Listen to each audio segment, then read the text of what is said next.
Imagine this moment. It is 3 in the morning. A radar operator stares at a screen that suddenly lights up, not with one blip, but with several. They appear without warning. They are already moving faster than any missile ever tracked before.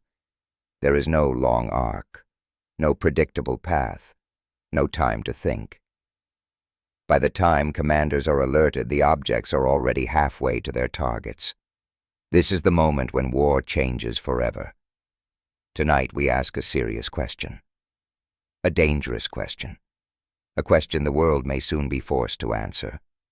What if hypersonic missiles dominated the battlefield? To understand this future, we must first understand the idea itself. Hypersonic weapons are not just faster missiles. They are a different class of warfare.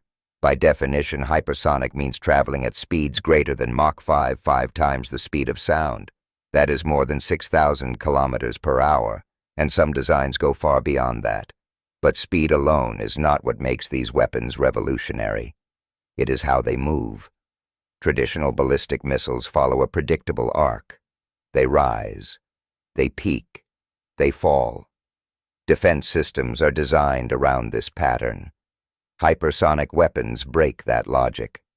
Some are glide vehicles launched high into the atmosphere and then released skipping and weaving through the upper air. Others are cruise missiles powered by advanced engines flying low and fast while constantly adjusting their course. They do not announce themselves with towering launches visible across continents. They slip in, they maneuver, they confuse, and most importantly, they arrive before defenses can react. Now imagine a world where these weapons are no longer rare experiments, no longer strategic curiosities, but the dominant force on every modern battlefield. That is the scenario we are exploring. Let us go deeper. What happens when hypersonic missiles become common? First warning time collapses.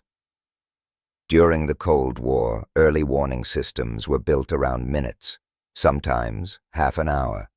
Enough time to confirm, communicate, and decide. Hypersonic weapons erase that buffer. A missile launched from hundreds or even thousands of kilometers away could strike in minutes. In some scenarios, in less than 10. That is not enough time for careful deliberation. It is barely enough time to understand what is happening. Decision-making becomes compressed. Stress becomes permanent. Mistakes become more likely, and in war, mistakes are fatal. Second defenses lose relevance.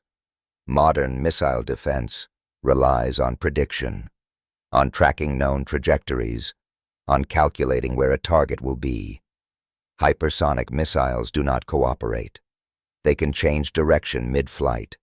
They can fly under radar coverage. They can approach from unexpected angles. Interceptors designed to meet a missile at a specific point in space suddenly find nothing there.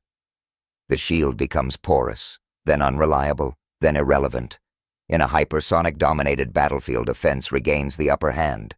To understand how radical this shift would be, we need to look backward. Throughout history, warfare has been shaped by moments when speed overtook defense. The introduction of cavalry shattered slow-moving infantry formations. The longbow pierced armor that once seemed invincible. Gunpowder ended the era of castles. Aircraft carriers replaced battleships. Precision-guided munitions transformed bombing from terror to targeting. Each time defenders adapted, but only after suffering devastating losses. Hypersonic weapons represent another one of these moments. But this time the scale is global, and the consequences are immediate. Unlike earlier revolutions, there may be no gradual adjustment period. No slow learning curve, only shock. Now let us walk through what would realistically happen if hypersonic missiles truly dominated warfare. Step 1. Strategic deterrence destabilizes. For decades, nuclear deterrence has relied on the idea of second strike capability. Even if attacked, a nation could respond. Hypersonic weapons threaten that balance. If command centers, missile silos, and leadership bunkers can be struck within minutes, The promise of retaliation weakens. Fear replaces stability. Nations begin to assume that waiting could mean losing everything. The pressure to act first increases. Step 2. Conventional war becomes deadlier.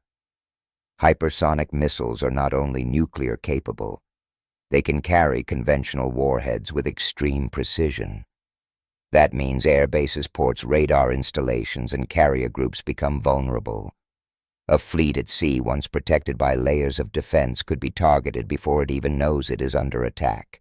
Wars that once unfolded over weeks could be decided in hours. Commanders would lose the luxury of gradual escalation. Everything would move at the speed of impact. Step 3. Escalation risks multiply. In a world of hypersonic dominance, every launch looks existential. A radar sees a hypersonic object. Is it nuclear? Is it conventional? Is it a decapitation strike? There is no time to ask. There is only time to assume the worst. This is where accidents become disasters. A misidentified test, a sensor glitch, a misunderstood maneuver. Each could trigger retaliation before the truth is known. The battlefield would not just be faster, it would be more fragile. Now consider the human factor. Technology moves fast. Humans do not. In crisis rooms, people would be asked to make irreversible decisions in minutes or seconds. Not with full information. Not with certainty. Under pressure. Under fear. Under the knowledge that hesitation could mean annihilation. This is not a system designed for calm judgment. It is a system that amplifies panic. And history shows us what happens when panic meets power. But the effects would not stop at the military level.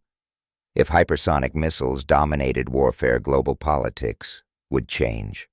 Alliances would be questioned. Smaller nations would feel exposed, unable to rely on traditional defenses. They might seek protection under larger powers or pursue advanced weapons themselves. Arms races would accelerate. Not just hypersonic missiles, but sensors, space-based tracking systems, artificial intelligence, to shorten decision cycles even further. War would become automated. Decisions would be pushed closer to machines, because machines react faster than humans. And in a hypersonic world, speed is survival. There is also the economic dimension. The cost of defending against hypersonic weapons would be enormous. Building redundant systems, hardening infrastructure, dispersing assets. Critical facilities would move underground. Networks would decentralize. Cities might even be redesigned around survivability. Civilian life would quietly adapt to military logic. And all of this would happen not because war is constant, but because it is always possible, always imminent. Now step back and look at the bigger picture. What makes hypersonic dominance so unsettling is not just the technology itself. It is what it does to time. In previous eras, time was a buffer. Time allowed diplomacy. Time allowed communication. Time allowed mistakes to be corrected.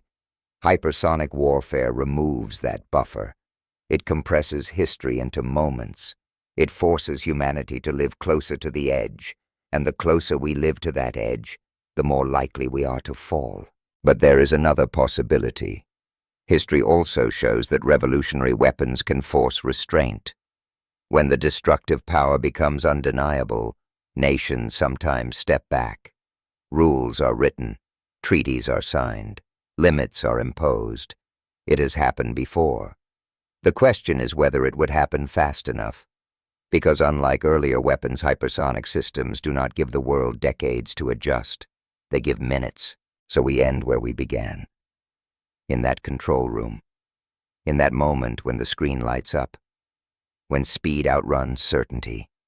If hypersonic missiles dominate the battlefield, war becomes less about strategy and more about reaction.